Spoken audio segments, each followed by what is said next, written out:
లేవాలి ప్లీజ్, లేవాలి మీరు లేవండి.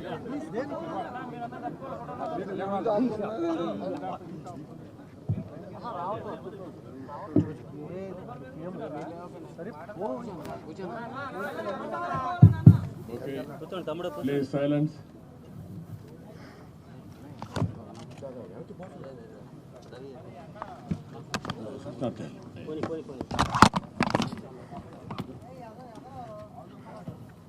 ఇచ్చిన పాత్రికేయ మిత్రులందరికీ హృదయపూర్వక నమస్కారం. ఆంధ్రప్రదేశ్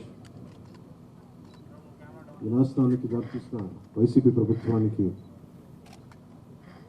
వ్యతిరేకంగా తిరిగి ఆంధ్రప్రదేశ్ని సరైన మార్గంలో పెట్టడానికి జనసేన, తెలుగుదేశం అడుగులు దించినాయి. సో దాంట్లో భాగంగానే ఈ రోజున శ్రీ చంద్రబాబు నాయుడు గారితో గత 2 సంవత్సరాలుగా మేము ఆలోచిస్తూ ఉన్నాం. ఈ పర్టికులర్ రాష్ట్ర క్షేమం గురించి ఇప్పటి సభ దగ్గర నుంచి ఈ రోజు దాకా ఒక్కొక్కటి తెచ్చుకుంటూ మాట్లాడుకుంటా చాలా జాగ్రత్తగా ఆంధ్రప్రదేశ్ని అభివృద్ధి పదంలోకి ఎలా తీసుకెళ్ళాలని ఆలోచిస్తూ వచ్చాం. అందులో భాగంగానే ఈ రోజున ఒక బంగారు భవిష్యత్తు కోసం రాష్ట్రాన్ని సరైన అభివృద్ధి పదంలో పెట్టడానికి మనస్ఫూర్తిగా ఈ రోజున శ్రీకారం చుట్టడం జరిగింది.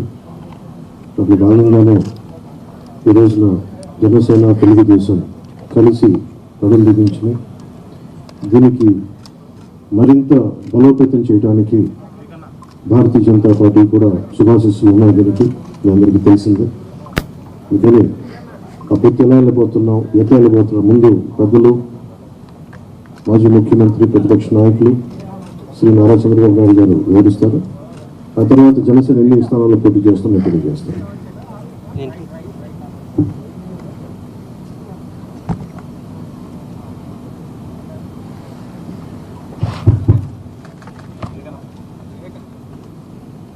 గౌరవనీయులు పవన్ కళ్యాణ్ గారు, వేదిక పైన పెద్దలు, అదే మరిగా ఈ సమావేశానికి వచ్చిన అందరికీ నమస్కారాలు. ఈరోజు మాఘ పౌర్ణమి శుభముహూర్తం. ఆ శుభదినాన శుభముహూర్తంలో తెలుగుదేశం పార్టీ, జనసేన పార్టీ రెండు కలిపి ఎన్నికలు పోవడానికి సిద్ధమవుతున్నాం. ఈ వార్త రాష్ట్రంలో ఉండే ప్రజలందరికీ కూడా ఒక శుభవార్త కావాలని చెప్పి మేము కోరుకుంటున్నాం. పవన్ కళ్యాణ్ గారు చెప్పినట్టు ఈరోజు ఈ యొక్క కలయిక అనేది రాష్ట్ర భవిష్యత్తు కోసం, ఈ రాష్ట్రాన్ని కాపాడుకోవడం కోసం, భావితరాల భవిష్యత్తు కోసం ఈ కలయిక కలుస్తున్నాం. అదే మాదిరిగా ఈ కలయికలో భాగంగా ఇద్దరం కలిసి చాలాసార్లు మాట్లాడుకున్నాం. పార్టీ నాయకులు కూడా మాట్లాడుకున్నాం. అన్నీ మాట్లాడిన తర్వాత 175 సీట్లలో 24 సీట్లు జనసేన పోటీ చేస్తుంది. 3 పార్లమెంటు జనసేన పోటీ చేస్తారు. మిగిలిన సీట్లలో తెలుగుదేశం పార్టీ ఇప్పుడు ఉంది. మళ్ళీ వారు చెప్పినట్టు బీజేపీ కలిసి వస్తే ఆ విషయాలు కూడా మాట్లాడుకొని మేము తగిన నిర్ణయాలు తగిన సమయంలో తీసుకుంటాం. ఈరోజు మనం మొట్టమొదటిసారిగా ఏవైతే నిర్ణయించుకున్నామో ఆ నిర్ణయం ప్రకారం తెలుగుదేశం పార్టీ అభ్యర్థులు ఎంపిక చేస్తాం. అదే మాదిరిగా జనసేన అభ్యర్థుల్ని పవన్ కళ్యాణ్ గారు ఎంపిక చేస్తారు. అన్ని ఏరియాల్లో ప్రతి ఒక్కరికి ఒకటి విజ్ఞప్తి చేస్తున్నాం. ముహూర్తం కాబట్టి ముందు మేము క్యాండిడేట్స్ని రిలీజ్ చేసిన తర్వాత మళ్ళీ మిగిలిన డీటెయిల్స్ అని మాట్లాడతాం. ఇది తెలుగుదేశం పార్టీ అభ్యర్థుల జాబితా. మొదటి విడతగా ఒక 94 సీట్లు మీకు రిలీజ్ చేస్తున్నాను. ఇది మీకు పంపిస్తాను. మీ అందరూ డిస్ట్రిబ్యూట్ చేసిన తర్వాత నేను మాట్లాడతాను. ఇప్పుడు పవన్ కళ్యాణ్ గారు మాట్లాడతారు. జనసేన చాలా కీలకంగా 24 స్థానాల్లో పోటీ చేస్తుంది. భారతీయ జనతా పార్టీని దృష్టిలో పెట్టుకొని కూడా జనసేన చాలా కీలకంగా 11 స్థానాల్లో పోటీ చేయాలని నిర్ణయించుకున్నాం. దాంట్లో ముందుగా సంఖ్యాపరంగా ఒక 5 మంది అభ్యర్థులను 24 నియోజకవర్గాలు 5 నియోజకవర్గాలు దానికి సంబంధిత అభ్యర్థుల్ని ప్రకటిస్తా ఉన్నాం. నెల్లిమర్ల శ్రీమతి లోకం మాధవి గారు, అనకాపల్లి శ్రీ కొనతాల రామకృష్ణ గారు, రాజానగరం దత్తులు బలరామకృష్ణ గారు, కాకినాడ రూరల్ పంతం నానాజీ గారు, తెనాలి శ్రీ నాగేంద్ర మనోహర్ గారు పోటీ చేస్తారు. మిగతా 19 నేను 2 రోజుల్లో మొత్తం అందరికీ తెలియజేసుకుంటాను. ఇప్పుడు నేను పేరు చేయాల్సిన అవసరం లేదనుకుంటాను.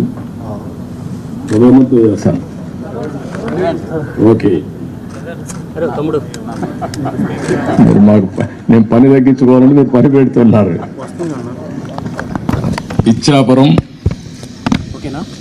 బెండలం అశోక్ గారు, టెక్కలి కింజరపు అచ్చెన్నాయుడు, ఆముదాల వలస కోన రవికుమార్, రాజాం కొండ్రు మురళీమోహన్, కురుపాం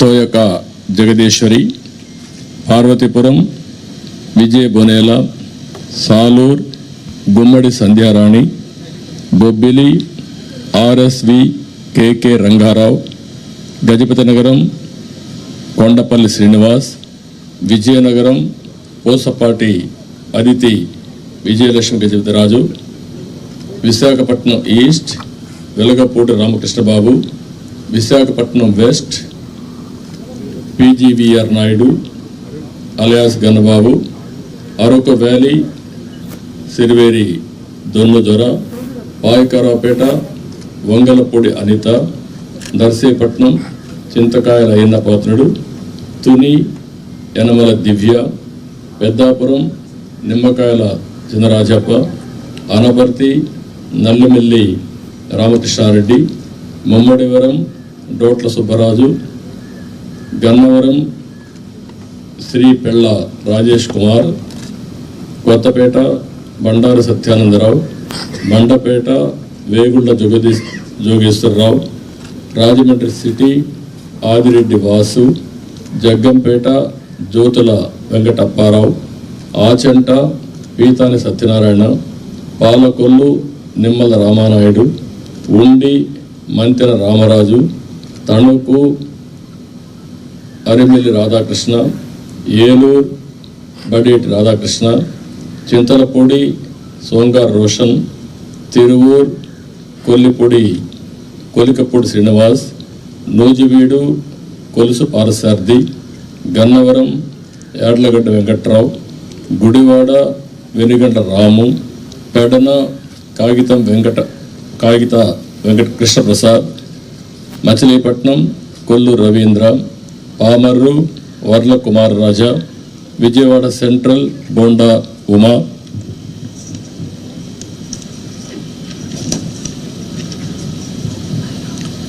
విజయవాడ ఈస్ట్ గద్దె రామ్మోహన్ రావు, నందిగామ తంగరల సౌమ్య, జగ్గైపేట శ్రీరామ్ రాజగోపాల్ తాతయ్య, తాడికొండ తెనాలి శ్రావణ్ కుమార్, మంగళగిరి నారా లోకేష్, పన్నూర్ ధూళిపాళ్ల నరేంద్ర, వేమూరు నక్క ఆనందబాబు, రేపల్లె అనగన సత్యప్రసాద్, బాపట్ల వేగేసిన నాగేంద్ర వర్మ, ప్రత్తిపాడు బోర్ల Ramanjaneyulu, తెల్లూరుపేట Pattipati Pullarao, Sattenapalli Kanna Lakshminarayana, Vinukonda GV Anjaneyulu, Macherla Julakanti Brahmanandareddy, Yerragondapalem Guduru Eriksion Babu, Parchur Eluri Sambasivarao, Addanki Gottipati Ravikumar, Santhanuthalapadu Bommaji Niranjan Vijay Kumar, Ongole Damarcharla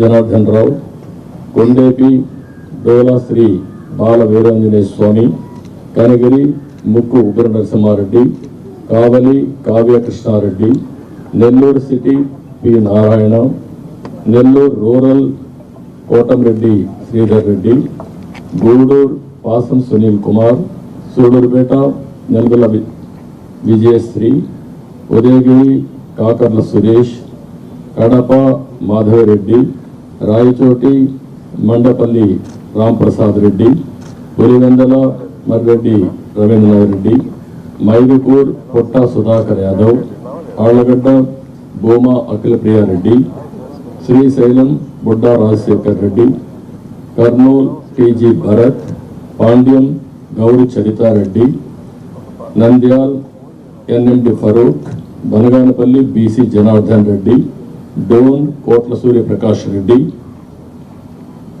Pattikonda KV Shyambabu, Kodumur Bogula Dastagiri, Rayadurg Kaluva Srinivasulu, Uravakonda P Keshav, Tadipatri JC Ashmit Reddy, Singanamala Bandaru Sravanisree, Kalyandurg Alimineni Surendrababu, Raptadu Paritala Sunitha, Madakasira KME Sunil Kumar, Hindupur Nandamuri Balakrishna, Penukonda Savitha, Thamballapalle Jayachandrareddy, Pileru Nallari Kishore Kumar Reddy, Nagari Gali Bhanuprakash, Gangadhara Nellore doctor VN Thomas, Chittoor Gurajala Jaganmohan, Palamaner N Amarnath Reddy, Kuppam Chandrababu Naidu. లాస్ట్లో ఇవి టోటల్గా 94 నేమ్స్ ఈరోజు మేము రిలీజ్ చేశాం. వారు ఎక్సర్సైజ్ చేసి ఇప్పుడే 5 పేర్లు వారు రిలీజ్ చేశారు. ఇప్పుడు వారు మాట్లాడిన తర్వాత మళ్ళీ నేను మాట్లాడి సమ్మింగ్ చేస్తాం. జనసేన చాలా కీలకంగా ఓట్లు చీలకుండా 98% స్ట్రైకింగ్ రేట్ ఉండేలాగా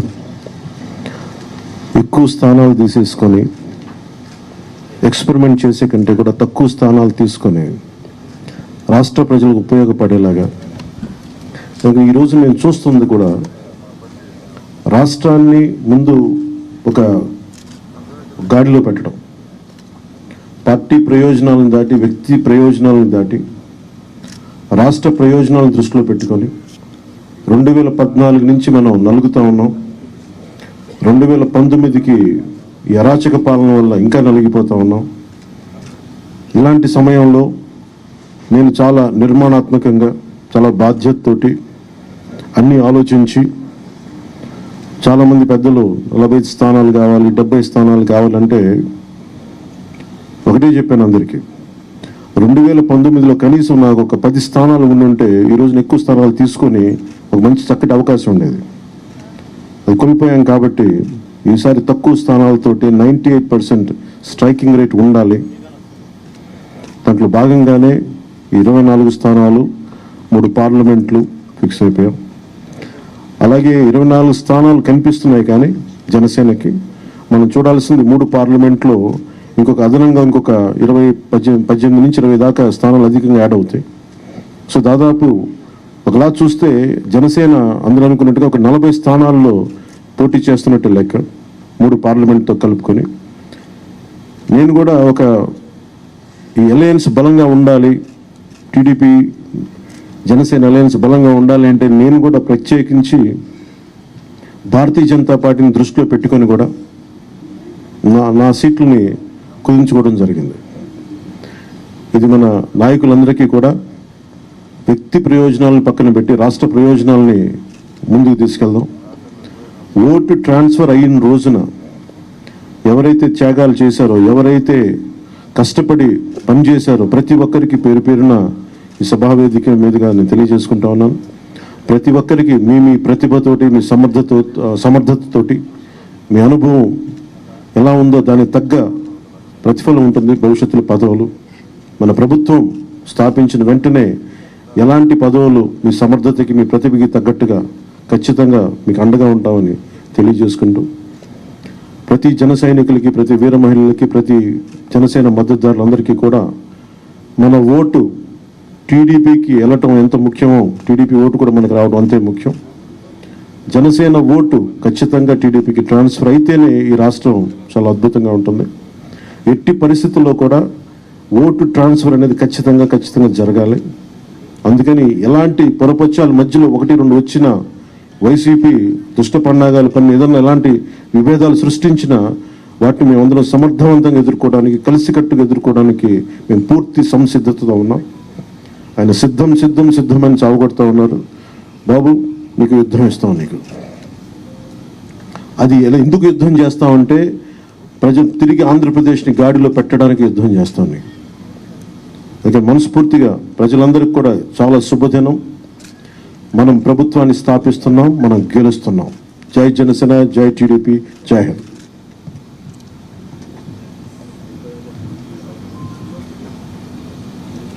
ఇప్పుడే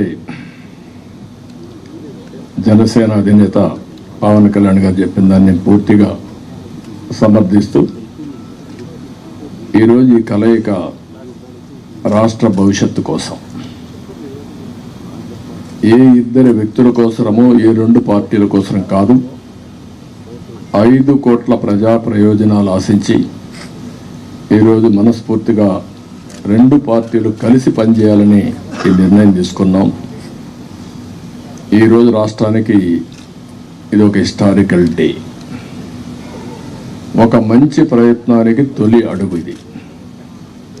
నేను ఎందుకు ఈ మాట అంటున్నాను? నేను చాలా రాజకీయాలు చేశాను, కానీ రాష్ట్ర విభజన వల్ల రాష్ట్రం నష్టపోవడం, నష్టపోయిన రాష్ట్రాన్ని మళ్ళీ ఘాట్లో వేయడానికి ప్రయత్నం చేసే సమయంలో 19లో మళ్ళా ఒక విఘాతం రావడం, ఆ విఘాతం వచ్చిన తర్వాత రాష్ట్రం విడిపోయినప్పటికంటే 19 తర్వాత జగన్మోహన్ రెడ్డి ముఖ్యమంత్రి అయిన తర్వాత ఈ రాష్ట్రాన్ని ఎన్ని విధాల ఇబ్బంది పెట్టాలో తిరిగి కోలుకోలేని స్థితికి తీసుకెళ్ళిపోయే పరిస్థితికి వచ్చాడు. ఇది ఒక వ్యక్తికి నష్టం కాదు, లేకపోతే పవన్ కళ్యాణ్ గారికి నాకే నష్టం కాదు, 5 కోట్ల ప్రజలకు జరిగిన నష్టం ఇది. బ్రాండ్ ఆఫ్ ఆంధ్రప్రదేశ్ పూర్తిగా డెమాలిష్ చేసిన సందర్భం ఇది. ఇంకొక పక్క ఎవరైనా సరే ప్రజాస్వామ్యంలో ఇది తప్పు, ఇది కరెక్ట్ కాదు, నాకు అన్యాయం జరిగిందని చెప్పుకోలేని పరిస్థితి. ఈ అవమానాలు ప్రజలు భరించారు, కార్యకర్తలు భరించారు, పత్రికా విలేకరులు భరించారు, మేము కూడా భరించాం. నా విషయం మీ అందరికీ తెలుసు. 5 కోట్ల మందికి పవన్ కళ్యాణ్ గారు ఒక మంచి ఉద్దేశంతో వస్తే ఇప్పటం గ్రామంలో జరిగినటువంటి సంఘటన దగ్గర నుంచి విశాఖపట్నంలో రోడ్ షో కూడా చేయనీయకుండా చేసే పరిస్థితి, అడుగడుగున రాజకీయ నాయకుల్ని అడ్డుకొని అరెస్టులు చేసే పరిస్థితి వచ్చింది. అవన్నీ కూడా దృష్టిలో పెట్టుకున్న తర్వాత మేము ఒకటే ఆలోచించాం, మేమందరం కూడా రాగద్వేషాలకు అతీతంగా 2 పార్టీలు కలిసి మనస్ఫూర్తిగా సహకరించి ఈ రాష్ట్రాన్ని కాపాడే బాధ్యత మేము తీసుకోవాలనే ఉద్దేశంతోనే ఈ ఎక్సర్సైజ్కి ప్రారంభించాం. అయితే ఈరోజు ఒక అహంకారంతో ఇక్కడ మనం కూర్చున్నాం. దీని పక్కనే ప్రజావేదిక విధ్వంసంతో ప్రారంభమైంది. ఆ ప్రజావేదిక విధ్వంసం అయిన తర్వాత డెబ్రీస్ ఇంతవరకు కూడా తెలియదు.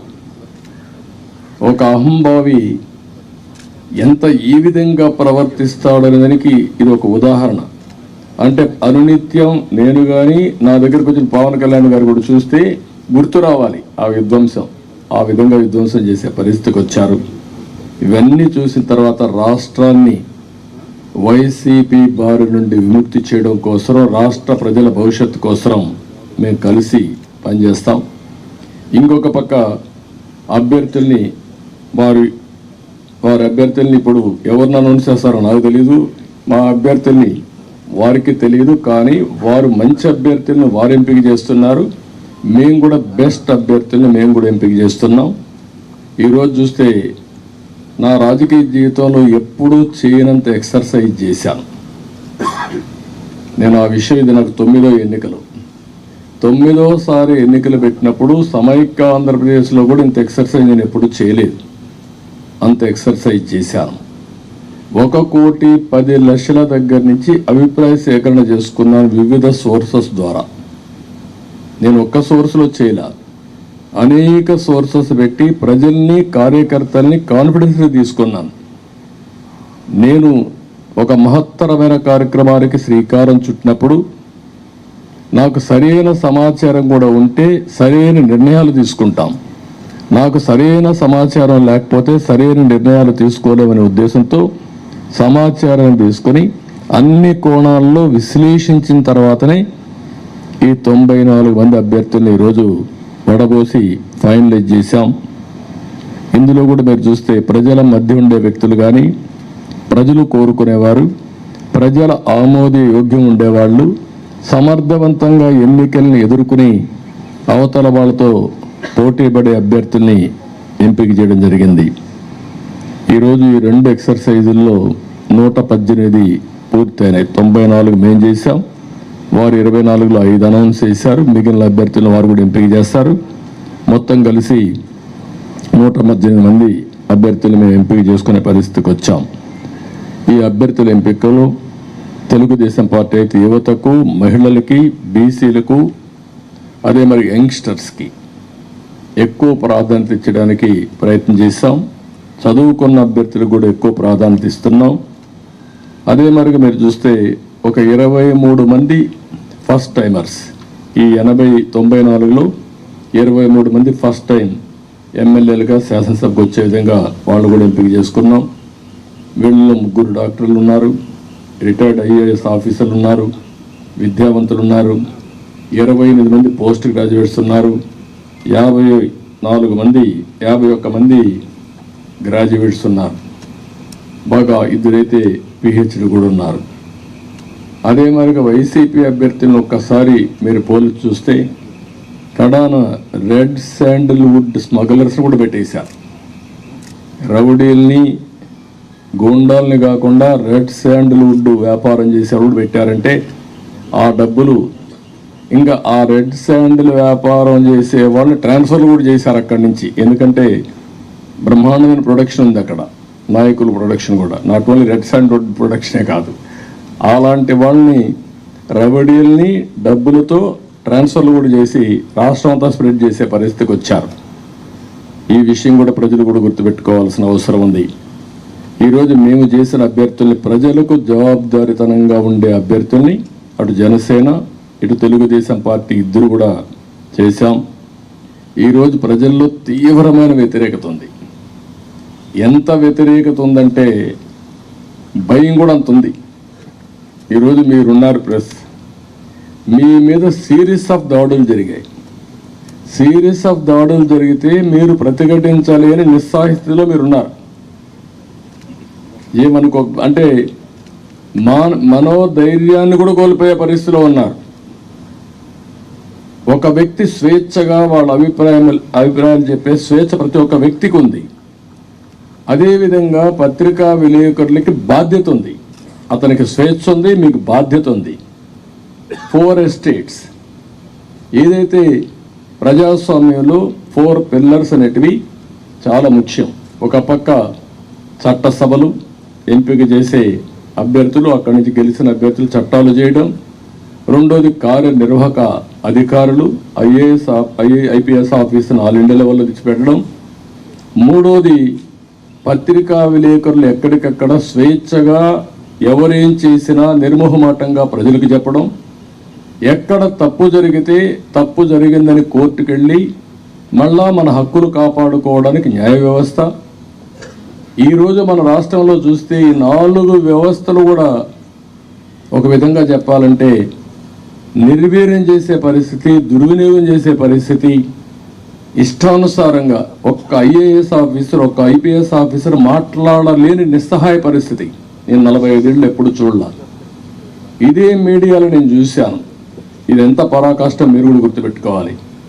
ఇదే మీడియాలో ఒక్కసారి ఒక జీవో తీసుకొచ్చి నియంత్రణ చేస్తున్నానని రాజశేఖర రెడ్డి ఒక జీవో తీసుకురావడానికి ఫైల్ మూవ్ చేశాడు. అంతే, ఫైల్ మూవ్ చేస్తే నెక్స్ట్ డే మేము అసెంబ్లీలో పట్టుకున్నాం. నీ ఇష్ట ప్రకారం ఎట్ట చేస్తాం సమాధానం చెప్పమని. అతను భయపడిపోయి కాదు నేను చేయలేదు అన్నాడు. నేను నిర్దిష్టంగా హామీ ఇస్తున్నా, నేను చేయను అన్నాడు. కాదు ఆ ఫైల్ పెట్టమన్నాం. అక్కడి నుంచి నేను విత్డ్రా చేసుకున్నానంటే మళ్ళీ మీరు మాట్లాడతారేంటే నేను పరిస్థితికి వచ్చి తోకదాడి చేసే పరిస్థితికి వచ్చాడు. ఈరోజు 2430 జీవో నెంబర్ తీసుకొచ్చి పత్రికా విలేకరుల పైన దాడులు చేయడమే కాకుండా మీ మీద కేసులు పెట్టి మిమ్మల్ని లోపలేసే పరిస్థితికి వచ్చారు. ఇది భారతదేశ చరిత్రలో ఎక్కడా జరిగిందని నేను అనుకోను. ఈరోజు ప్రజాధనంతో ప్రజల మీద కక్ష తీర్చుకోవడానికి న్యాయ వ్యవస్థను దుర్వినియోగం చేసే పరిస్థితికి వచ్చారు. ఒక్కొక్క అడ్వకేట్కి ఇంటి కోట్ల రూపాయలు, కామన్ మ్యాన్ కోట్ల రూపాయలు పెట్టుకుని అడ్వకేట్ని పెట్టుకునే పరిస్థితిలో ఉన్నాడా ఈ రాష్ట్రంలో? కనీసం అడ్వకేట్ అంటే తెలుసా? ఇలాంటివన్నీ జరిగే పరిస్థితి వచ్చింది. అందుకని ఈరోజు ఇవన్నీ కూడా చూసిన తర్వాత నేను ఒకటే ప్రజలందరికీ అప్పీల్ చేస్తున్నా, అహంకారంతో ఎగువతో ఈ అభ్యర్థుల్ని ఇష్టానుసారంగా అతను ఇచ్చేసినప్పుడు మీరు కూడా ఇది అత్యంత కీలకమైన ఎన్నికలు. మళ్ళీ చెప్తున్నాం, ఇక్కడ మాకు ఏమాత్రం కూడా రాగద్వేషాలకు అతీతంగా అభ్యర్థుల ఎంపిక మెరిట్ ప్రకారం మేము ఆలోచిస్తున్నాం. అందరికీ సీట్లు రాకపోవచ్చు. ఎందుకని నేను మాట కూడా వాడుతున్నానంటే, తెలుగుదేశం పార్టీ పోటీ చేసేది ఇక్కడ జనసేన అభ్యర్థులు సహకరించాలి. జనసేన పోటీ చేసేది ఇక్కడ తెలుగుదేశం పార్టీ అభ్యర్థులు సహకరించాలి. ఇద్దరూ కలిసి ఒక అవగాహనతో పనిచేస్తే ప్రజల్లో కూడా ఒక నమ్మకం ఏర్పడుతుంది, ఓటు బ్యాంక్ పెరుగుతుంది. ఎవరైతే ప్రజలు సహకరించాలని ఆలోచన ఉంటారో వాళ్ళకు ఉత్సాహం వస్తుంది. దానివల్ల గెలుపు ఈజీ అవుతుంది. గెలుపు అనేది ఎవరు ఆపలేరు. నేను చాలా స్పష్టంగా కూడా చెప్తున్నా. ఎందుకు ఆ ధీమాతో చెప్తున్నట్టు, ఎప్పుడైతే తెలుగుదేశం జనసేన కలిశామో ఆ రోజే గెలిచామని వైఎస్ఆర్ కాంగ్రెస్ పార్టీ కాడుపడేశారు. వాళ్ళకు తెలుసు, ఏ ఒక్కరిని అడిగినా కూడా వాళ్ళకి అర్థమైంది. కానీ రౌడీజం చేసో, ఇంకొక పక్కన దొంగ ఓట్లు ఎన్యూమరేట్ చేసో, లేకుంటే బూత్ క్యాప్చర్ చేసో, లేకపోతే వాళ్ళకు కావాల్సిన అధికార యంత్రాంగాన్ని, వాలంటీర్స్ని, ఇలాంటి వాళ్ళని దుర్వినియోగం చేసి ఎన్నికలు జరపాలనుకుంటున్నారు. జరగదు. చాలా ఎన్నికలు చూశాను. ఒకసారి డబ్బులతో కూడా, డబ్బుల అహంభావం ఇప్పటికే ఎక్కడికక్కడ బస్తాల కొద్ది డబ్బులు వెళ్ళిపోయిందని, కాన్స్టిట్యున్సీల వారికి ఇయర్ మార్క్ చేశారని, ఎర్ర చందనం డబ్బులు, శాండ్ల్వుడ్ డబ్బులు, లేకపోతే ఇసుక డబ్బులు, లిక్కర్ డబ్బులు, ఒకటి కాదు, ఇలాంటివన్నీ అవినీతి డబ్బుల్ని పంపించి మళ్ళా ఓట్లు కొనే ప్రయత్నాలు కూడా చేస్తున్నారు. ఇవన్నీ కూడా సమర్థవంతంగా ఎదుర్కొంటాం. ఈరోజు ఒకటే చెప్తున్నా, ఇది ప్రజాస్వామ్యం అంటే ఒక వ్యక్తికి అధికారం కాదు, ఇష్టారాజ్యం కాదు. ప్రజలు వారి జీవితాలు, వారి భవిష్యత్తుని పరిరక్షించేది ప్రజాస్వామ్యం. ఆ ప్రజాస్వామ్యానికి ఒక ముప్పు వచ్చినప్పుడు ప్రతి ఒక్కరి బాధ్యత. ఈరోజు మా దగ్గర డబ్బులు లేకపోవచ్చు, చాలా స్పష్టంగా చెప్తున్నాం.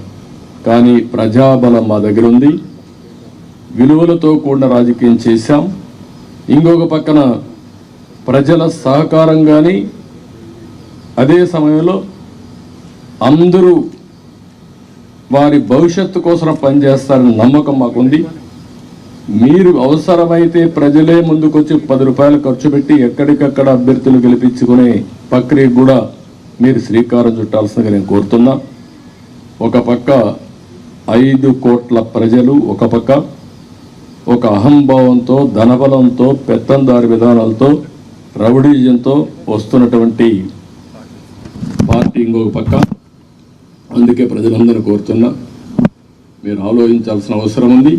మా బాధ్యత మేము చేస్తాం. మీ బాధ్యత మీరు చేయండి, సహకరించమని మరొకసారి అందరిని కోరుకుంటూ సహకరిస్తారని చెప్పి ఆశిస్తూ జై హింద్, జై తెలుగుదేశం, జై జనసేన.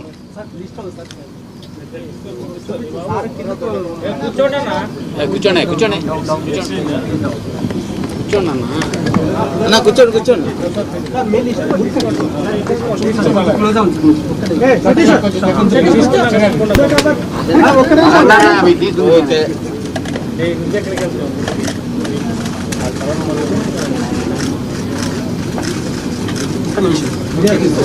వీడియో కూర్చోండి కూర్చోమ్మా.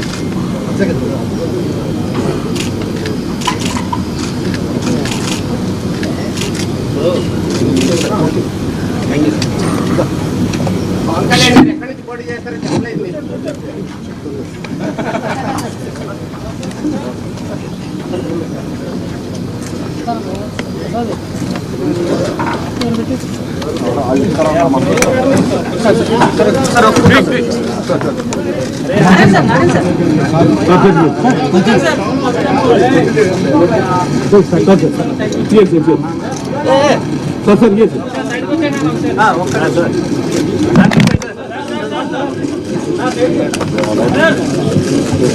సార్ 1 minute వీడియో తీసుకుంటాం.